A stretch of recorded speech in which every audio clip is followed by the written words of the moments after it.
네, 증시 대담 시간입니다. 9월이 어제부터 시작됐죠. 9월에는 어떤 업종들이 주도 업종이 될까요? 그 가능성을 찾아보는 시간 갖도록 하겠습니다. 차트를 좀 보실까요? 이게 어떤 차트의 의미이냐면 최근 12개월 수익률에서 1개월 수익률을 뺀 모멘텀 차트입니다. 미국에서는 이 팩터가 상당히 유행을 하는데 그만큼 지금까지 시장을 끌고 온 업종이 좀 소위 말해서 좀 눌렸을 때 내지는 그럼에도 불구하고 강한 힘을 갖고 있는 업종이 무엇인지 찾아볼 때 수익률을 내보는데요.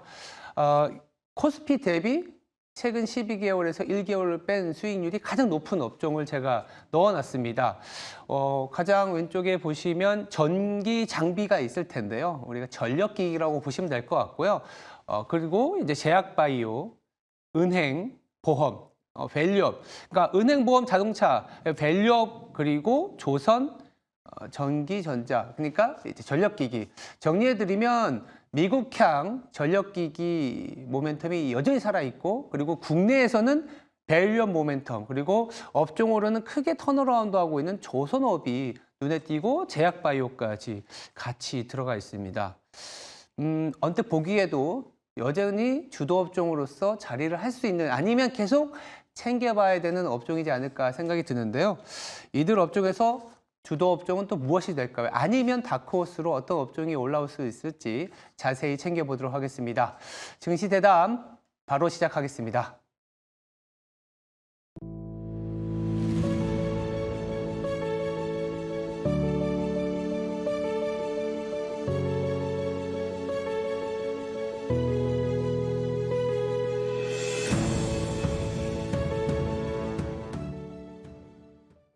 네, 증시 대담입니다. 자리에 황유현 신한투자증권 영업부 PB팀장 나와 있습니다.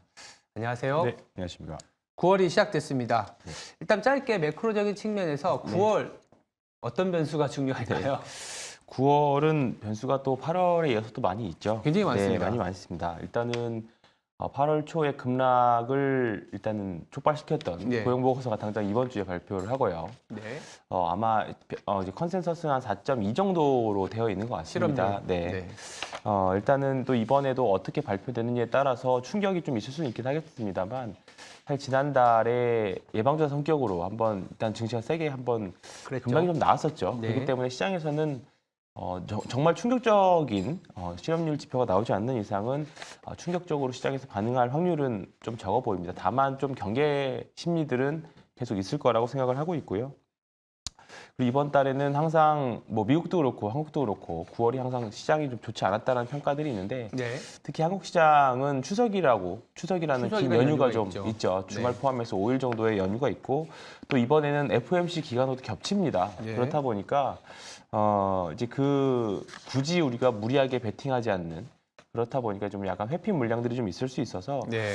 지금 사실 시장에서 가장 문제가 되는 부분들이 거래대금과 관련된 부분들인데 아마 9월 초까지 다음 주까지는 계속 거래대금이 쉽게 나오기 어려운 그런 환경이 계속 될 것 같습니다. 그래서 어제 뭐 섹터 액션이라고 볼 수 있지만 2차전지 주식들이 굉장히 좀 급등을 했잖아요. 예. 그렇다 보니까 2차전지 주식들은 좋았고 네. 지수도 괜찮았었습니다. 네. 다만 다른 종목들이 좀 쉽지 않은 그런 모습들을 보여줬는데 아마 또 시간이 지나고 나면 또 반대 양상이 또 분명히 또 나올 겁니다. 다른 반도체나 바이오가 시장의 수급을 다 가져가면서 또 2차 전지가 쉬어가는 또 그런 스타일 그럼 또 돌아가면서 각 업종별로 이제 순환매가 계속 나올 것 같은데 이 구간을 잘 이용을 해서 매매를 하시면 정말 9월은 어떻게 보면 매매를 잘 하시는 분들한테는 좀 쉬운 시장이 될 수 있는데 네. 이게 아니라 한 종목이나 또는 한쪽 섹터나 한 종목에 좀 이렇게 비중이 높게 들어가 있다라고 하면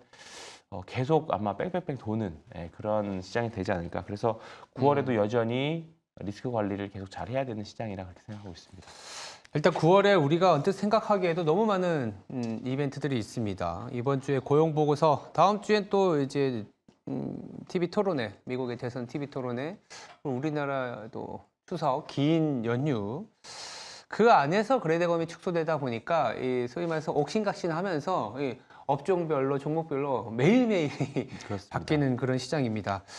말씀 주신 김에 아까 2차 전지 얘기도 좀 주셨어요. 어제 네. 상당히 강한 모습을 보여줬습니다. 야, 정말 바닥인가? 이런 기대도 가져갈 수 있는데 2차 전지 우리가 미어도 다시 한번 봐야 되는 네. 시즌인가요? 네. 일단은 뭐 앞서 말씀해 주셨던 것처럼 회사에서 리포트도 좀 좋게 나왔고요. 네. 또 찾아보니까 이제 46파이 배터리라고 하죠. 네. 예, 이제 좀 약간 기존의 배터리보다 조금 더 큰 네. 효율성을 좀 이렇게 효율성이 좀 높아지고 BMS라고 하는 배터리 관리 시스템에서 조금 더 이제 운용에 좀 효과적인 46파이 배터리가 이제 곧 나올 거다.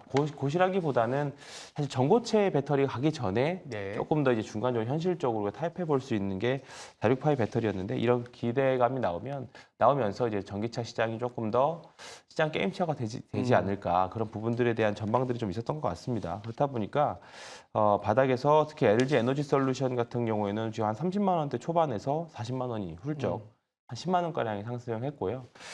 그러면서 이제 전반적으로 2차 전지 섹터 내에서도 큰 상승이 나왔습니다. 특히 이제 코스닥 시장에서는 다시 에코프로비엠이 에코프로비엠. 알테오젠을 시가총액 1위로 이제 다시 역전하는 그런 현상도 좀 보여줬었는데 좀 약간 어제는 좀 약간 너무 극단적으로 쏠림 현상이 나오더라고요. 그래서 2차 전지 없으신 분들은 조금 고통스러웠을 장이었고 사실 2차 전지를 최근에 매수하셨던 분들이라고 하면 뭐 상관없겠습니다만 사실 기존에 보유하셨던 분들이라고 하면 아직까지는 갈 길이 아마 먼 그런 그렇죠. 양상일 겁니다. 그래서 일단은 관련 섹터나 여러 가지 수고 봐야 되는데 아직 유럽에서 전기차 관련 섹터들, 그다음에 이제 전기차 소재와 관련된 섹터들의 해외 기업들을 보면 아직 커다란 반등이 아직 있는 상태는 아니거든요. 그러면 결국 아직까지는 국내 요인이라고 생각을 좀 하고 있습니다. 대표적으로 어제 좀 다른 이제 뭐 매니저분들하고 얘기를 좀 해봤었는데 네. 공매도 물량 청산에 대한 이야기들을 많이들 하시더라고요. 그래서 음.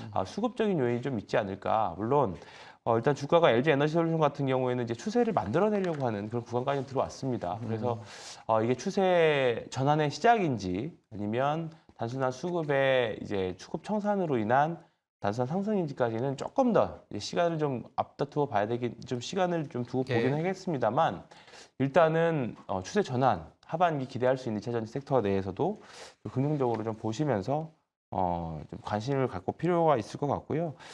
다행히 뭐 이제 시장에서는 엔비디아가 없어도 분명히 지금 강한 모습들을 좀 보여주고 있습니다. 예. 시장 전체적으로. 그렇기 때문에 지금 반도체에 대한 순환매 가능성도 충분히 있고요. 그다음에 2차 전지들도 이 정도의 모습을 보여준다고 하면 시장은 뭐 9월 중순 정도 지나고 난다라고 하면 다시 좀 긍정적인 모습을 좀 보여주지 않을까 이렇게 생각하고 있습니다.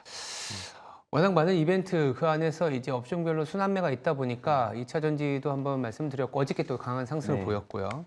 그리고 하반기에 아니면 올해 꾸준히 올라오고 있는 게 알테오젠 아까 말씀 맞습니다. 주셨는데 옥신각신하면서 1, 2등 한다라는 건 네. 그만큼 모멘텀에 희비가 엇갈리고 있는 상황인데 어제는 조금 쉬었지만 바이오 그래도 좀 계속 봐야 된다 이런 생각 갖고 계실까요? 네, 그렇습니다. 일단은 뭐 시장 특히 코스닥 시장에서 한 축을 담당하고 있는 게 바이오 섹터인데요. 네.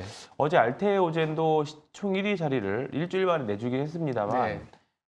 막판에 또 수급이 들어오는 그런 모습들을 좀 보여줬었고요. 네.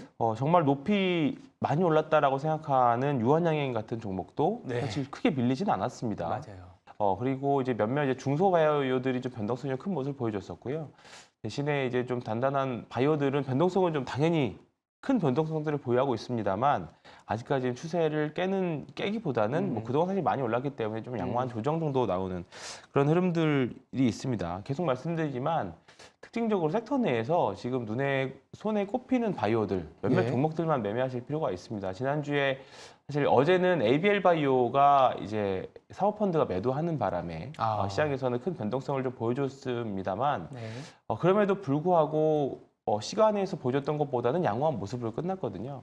그런 부분들이 사실 어제 그 사모펀드의 매각 이슈가 다른 바이오로 영향을 미치는 부분들 좀 있긴 했었습니다만 우리가 생각했던 것보다는 아직 여전히 바이오에서는 강한 모습도 좀 보여주고 있습니다. 예, 그렇기 때문에 과거에 이제 신약 개발 그다음에 셀트리온 같은 이제 그 신약에 대한 판매 복제약에 대한 판매 이런 부분도 있었다고 하면 올해는 다시 또 신약 종목들이 다시 시장에서는 주도를 하고 있습니다.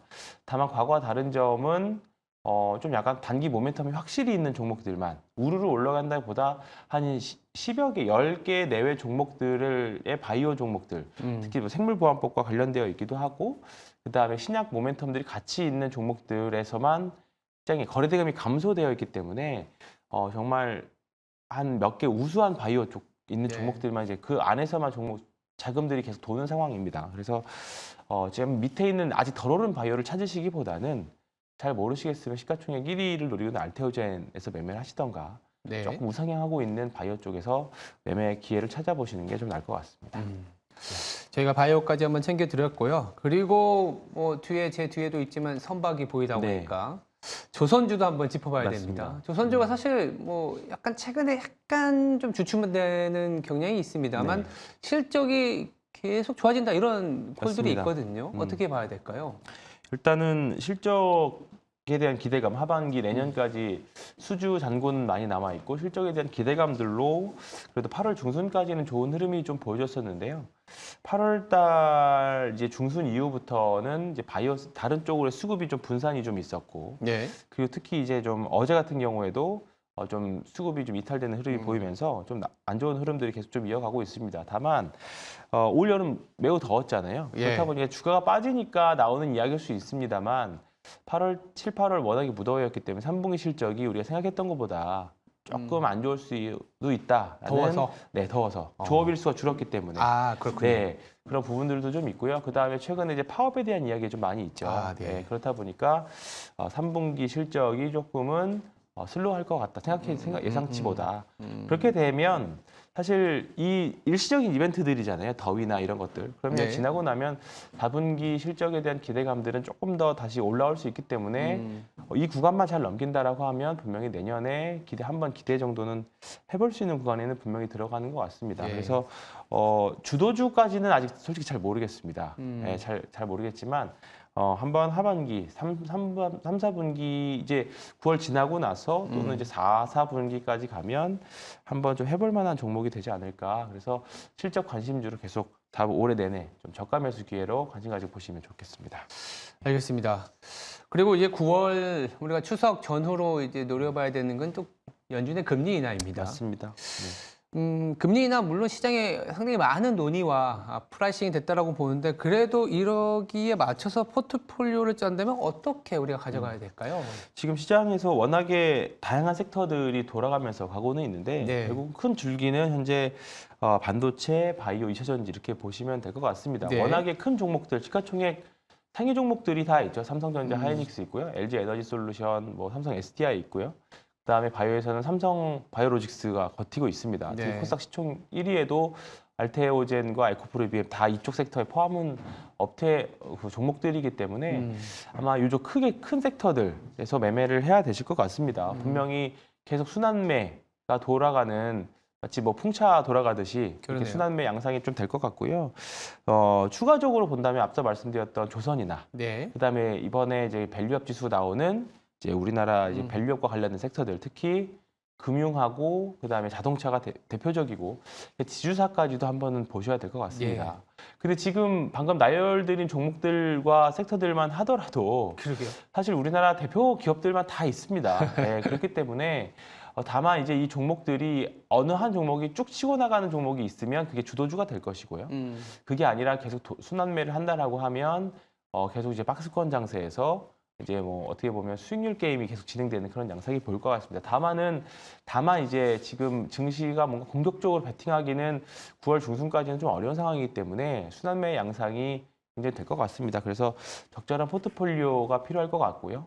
지금 말씀드렸던 섹터 내에서 그리고 어느 이제 좀 너무 중소형주나 소액주, 개별주보다는 섹터 내에서도 그래도 메인 역할을 하고 있는 중대형주 이상에서 좀 매매하시기를 저는 말씀 또 한번 드리겠습니다. 네. 말씀 중에 이제 답이 좀 나온 것 같은데 이 9월은 좀 치고 나가기보다는 그렇죠. 예, 업종별로 좀 순환매. 네. 그리고 이제 포비네요. 반도체, 바이오, 배터리, 밸류업 네. 플러스 조선. 네. 알겠습니다. 이런 식으로 정리해서 9월은 당분간 약간 박스권에서의 업종별 선순환으로 이렇게 바라보고 네. 투자하자 이렇게 정리하면 되겠 맞습니다. 일단은 8월 초에 있었던 큰 하락에 대한 갭도 다 메꿨고요. 기술적으로 시장 지수들 코스피, 코스닥 보면 이제 그 하락 V자 반등 이후에 일단 다 횡보하고 있는 그런 모습입니다. 이제 네. 여기를 치고 나갈 수 있느냐는 이제 또 향후에 추가 모멘텀들이 좀 있어야 되는데 뭐 단기적으로는 삼성전자의 그 퀄테스트 통과가 있을 수 있을 것 같고요. 네. 근데 이제 또 반대로 미국 대선이라던가 그렇죠. 금리 인하 이후에 경기 지표들이 어떻게 나오느냐에 따라서 시장에서는 계속적으로 지금 사실 연착륙으로 갈 거냐, 경기 둔화로 갈 거냐에 대한 논의가 아직 여전히 많이 있는 것 같습니다. 이제 저 같은 이제 브로커의 입장에서는 뭐 예상하기보다는 상황에 맞춰서 이제 대응을 그렇죠. 해야 되는 예. 부분들이기 때문에 이런 부분에 맞춰서 향후에도 또 말씀을 좀 드리겠고요. 예. 적절한 이익 실현하고 그다음에 리스크 관리가 가장 필요한 구간인 것 같습니다. 이 구간만 잘하면 특히 이제 리스크 관리만 잘하면 시장이 항상 뭐 비관적이더라도 기회는 또 오거든요. 항상 제가 이제 매매를 하면서 항상 이제 머릿속에 생각을 하고 있는 게 사람만 남아 있으면 사람만 남아 있으면 또 기회는 반드시 옵니다. 그리고 시장에는 주도주들이 항상 있는 법이고요. 예, 맞아요. 그렇기 때문에 그런 관점 계속 가져가시면서 9월달 증시 보시면 될 것 같습니다. 알겠습니다. 지금까지 신한투자증권의 황유현 영업부 PB 팀장이었습니다. 말씀 감사합니다. 네.